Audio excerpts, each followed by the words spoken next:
Welcome, folks. I am Jaby Koay, joined by STEPH, and we're looking at a pitch meeting, Batman, the 1989 pitch meeting with Michael Keaton. Thank you, Screen Rant, for allowing us to react to this. Very, very much appreciated. Y'all, if you haven't already, hit that subscribe button, please, bell icon, all notifications, and vote this up to let YouTube know you're enjoying what you're watching. And also follow STEPH on the Instagrams and on our YouTube. Here we go. Hi, everybody. It's Ryan here. Just before we jump into the pitch meeting, a quick announcement. If you haven't heard, this is the final pitch meeting that's going to be published on the Screen Rant channel, because pitch meeting is getting its very own channel. Starting Thursday, March 10th, 2022, new pitch meeting episodes will exclusively release over there. And if you like, you can already subscribe to that channel. There's going to be a link at the end of the video, probably in the description. And I hope to see you there. It's going to be a lot of fun.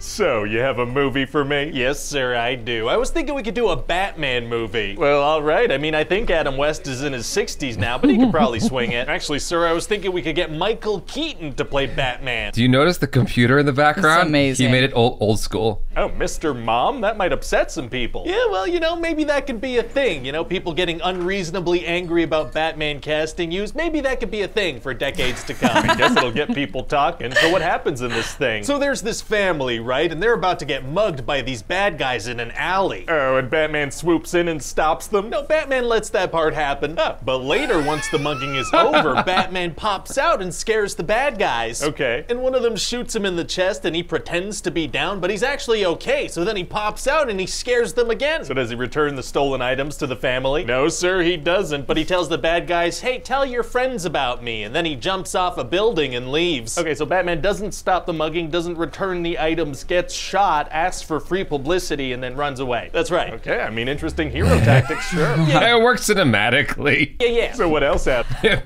Sorry, his yeah is one of my favorite bits, and I interrupted it by accident. As a kid, I was so in love with Batman that I used to do that at school, like pretend I got shot and fall down and just pass out for a second. And then I stopped doing it because I got traumatized. I fell down, right? And I'm pretending I got shot.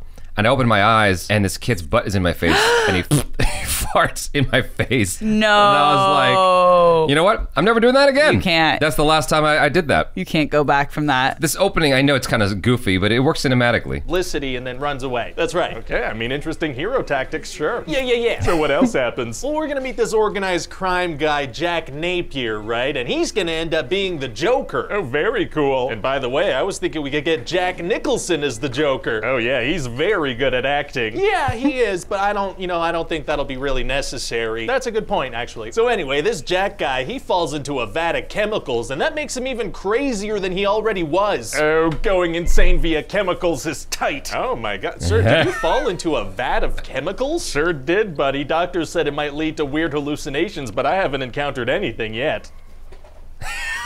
yeah, that's true. That's a good point. Great. So anyway, now Jack looks kind of like a clown, so that's gonna be his whole theme moving forward. Oh, nice. Yeah, so he kills the crime boss and then kills another crime guy with a hand buzzer that burns him alive. So how'd he develop this deadly clown technology? Unclear. Oh, okay. Anyway, so meanwhile, Batman's developing a love interest. Yeah, her name's Vicky Vale, and she's a reporter trying to figure out who Batman is. That seems like the worst person to date. Yeah, and then Alfred gives her a bunch of wine and she gets super drunk, and then Bruce, who's stone cold sober, sleeps with her. Oh my, that's not okay. And then while she's asleep, he goes and sleeps upside down. Why? Well, he's Batman, sir. Bats sleep upside down. He can't help himself from sleeping like a bat in front of the person who's actively trying to figure out who Batman is. Bat's got a bat, you know? I mean, I guess. A very upside down post-coital Batman. Oh, God. Anyway, so did he say Batman's got a bat? Bat's got a bat. The bat's got a bat.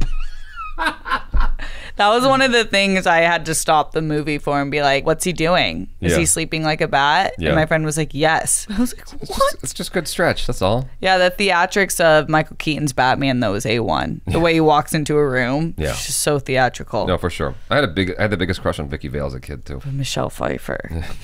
So Alfred tells Bruce, you know, that is a good woman. She is good for you. Okay. He's like, there's a certain weight that lifts when she's around, Master Wayne. She's been there once and drank a bunch and then Batman slept with her. Yeah, Alfred really liked that. That's so weird. No, it's not. Okay. Anyway, so then Joker starts poisoning the people of Gotham through beauty and hygiene products. Why does he want to kill people? Because he's the Joker, baby. Got it. And then one day Joker's doing some collage work, right? What? And he stumbles upon this picture of Vicky Vale and becomes obsessed immediately. Just coincidentally becomes obsessed with the woman Batman's sleeping with after seeing a picture of her. That's what we're going with. So he tricks her into going to this museum by pretending that Bruce invited her there. Oh, very diabolical. Oh yeah, then him and some of his goons vandalize some artwork while listening to Prince. Okay, maybe a little less diabolical, a little more teenage punkish, but still not very nice. Not very nice at all. So then Batman swoops in and saves Vicky. Oh, wow, wow, wow, wow. And then they have this crazy escape together, and Batman gets shot in the chest and pretends to be down, but he's actually okay. What, again?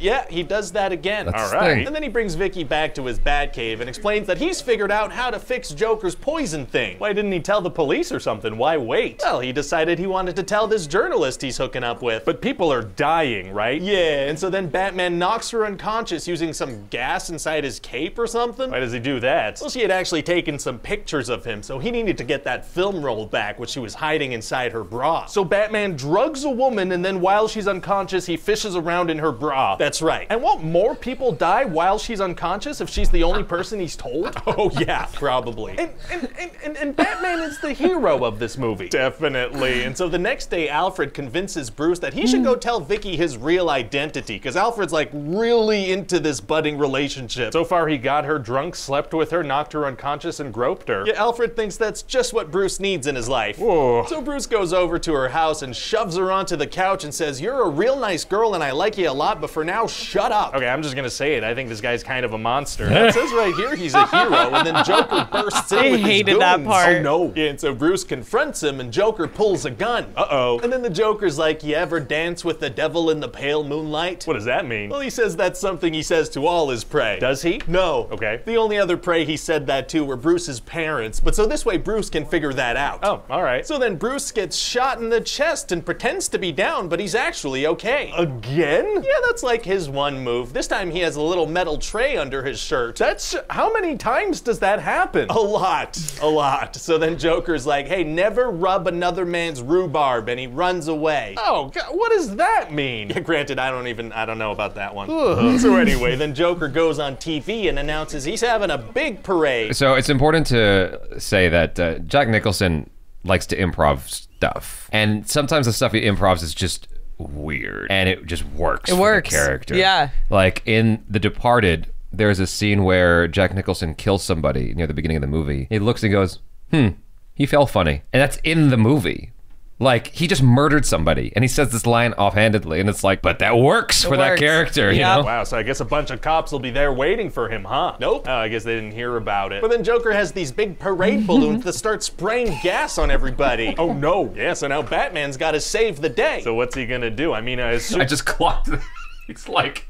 So Joker announces his parade, and he's like, a bunch of cops are gonna be waiting for him. Nope, I guess they didn't hear about it. They did. They were off duty that day. You just throw out all the logic. Yeah. It's fine. It's fun. Oh no. Yeah, so now Batman's gotta save the day. So what's he gonna do? I mean, I assume roofie someone and get shot in the chest again. He's gonna fly in with this crazy aircraft called a Batwing. Oh, that was so cool. That actually sounds very cool. Oh yeah, it's gonna look so cool. He's gonna take a little branding break in the middle of the fight. Understandable. So he tries to shoot Joker, but he misses, and then Joker takes out this really long pistol and shoots him out of the air. Oh no. Yeah, and Batman crashes next to this big cathedral, and so Joker grabs Vicky and runs inside. Very serious. So now Batman's gotta go up a bunch of stairs to get to the top. Doesn't he have like grappling hooks? Yeah, but he's not gonna use them. Why? Because that works. So then he finally gets to the top, and he's gotta fight some of Joker's goons. Well, how'd they get up there? Didn't Joker just randomly run into the cathedral? Yeah, unclear. So then they fight, and Batman defeats them all. Oh, very cool. Oh, amazing. And then eventually Joker's about to get away in a helicopter, and Batman's gotta stop him. Is that gonna be hard to do? Actually, it's gonna be super easy. Barely an inconvenience. Oh, really? Yeah, see, now Batman uses his grappling hook, and he shoots it onto Joker's leg and onto a gargoyle in a single shot. Well, how is that possible? Well, he's Batman, sir. Says so right here. Right, that makes sense. And so that's about it. What do you think? Well, I mean, I think it sounds like an interesting movie, and if Michael Keaton's a good Batman, we can have him do a couple of these. Great. And then, you know, maybe again in several decades. decades if bringing back older characters becomes a massive trend or something. Why would that be a thing? How does he watch movies anymore? You know? That's his life. I interviewed him and he's like, yeah, you just start, it becomes almost systematic where as you're watching, you go, okay, and you start like making notes as you go. Amazing. Yeah, I mean, I think it does kind of take the joy out of it a little bit. You can't help that. Like, that's what you do. Like, I can't imagine the guy who was sitting next to me at the second Batman viewing I went to last night enjoyed it anywhere near as much as I did if he's like this the whole time. A critic, writing notes. I don't know how critics enjoy their shit. Same. Like, I don't get that. Like, if you're taking notes the entire time you're watching the movie, how are you engaged with that movie? I don't understand that. Yeah, unless you're doing a specific breakdown and that's like your third watch. Yeah, and you're looking for something. Exactly. You know what I mean? But your first time, I could never do that. Yeah. You know, it's very interesting to see Ryan George sort of contextualize this with today's political ideology or whatever you want to call it, what's politically correct. And he's like, when he groped her, drugged her. People are dying out there. I'm like, you don't think about any of this stuff when you're just like a kid watching it, you know? I didn't pick up on, because I thought he was drinking that night with her, but I guess that makes sense. But I did pick up when he said, shut up. I was like, Michael, we don't do that. Yeah. It's a classic. But Vicky Vale, now, this reminded me of how towards the end, the Batwing is flying towards Joker and Joker pulls out the big gun. And it reminded me of The Dark Knight when, you know, Christian Bale, Batman is like charging towards the Joker and the Joker shooting at him with the automatic. And I'm like, oh wow, like I wonder if that was a nod. Oh yeah. You know, who knows if Christopher Nolan was nodding to the, you know, 1989 Batman movie. But I didn't realize Michael Keaton was a controversial choice at the time. Yeah, because he was coming off of Beetlejuice. I think for people, they were like, what? Beetlejuice to Batman? That doesn't make sense at all. And Beetlejuice is such a disgusting character and Batman's like sexy and mysterious. Yeah. So, but he's an amazing actor. Yeah, no, I agree. Now it's a classic, right? And we were talking earlier about Heath Ledger and it's like, everyone was like, what the hell? Like, why would you do that? And now it's a classic. Like Heath Ledger, like the best Joker ever. I think the most uncomfortable part of this though is like watching older stuff is almost like talking to your grandma and she says things that's like, Grandma, you're not supposed to say that anymore. The context is different. Yeah, exactly. It was okay at the time. He was fine. Joker's right-hand guy in Batman, the first movie. I auditioned this guy years ago. And when he came in the room, I didn't know I was auditioning him until he came in. Because like, you know, when you're a session runner for commercial auditions or whatever, you don't know who's gonna come in that day until you get there. He comes in, I'm like, oh my God, that's the guy from Batman. I just like, it took me back. I'm like, were you in Batman? He's like, yeah, I was. And no sooner than I asked him that, he started going off on his war stories from Batman. And like talking about all this stuff of working with Jack Nicholson and stuff like that. And I'm like, okay, well, I wasn't really asking all that, but cool. And any interesting stories? Don't get me wrong. They were interesting stories, but I wasn't inquiring. I just wanted to confirm that was the dude. And it was just interesting that he had this opportunity to share these stories that of this movie that he worked on 30 years ago or whatever it was. He's wearing a hat in the audition. As a person who directs commercial auditions, you're supposed to ask them, can you please remove your hat so I can see your face, etc., etc. He goes, okay. All right. He takes his hat off, puts it down, and we're about to go, and he goes, can I just keep that on? Can I just keep on the hat? It's like, it's part of the thing that I've crafted. It's like, all right, dude.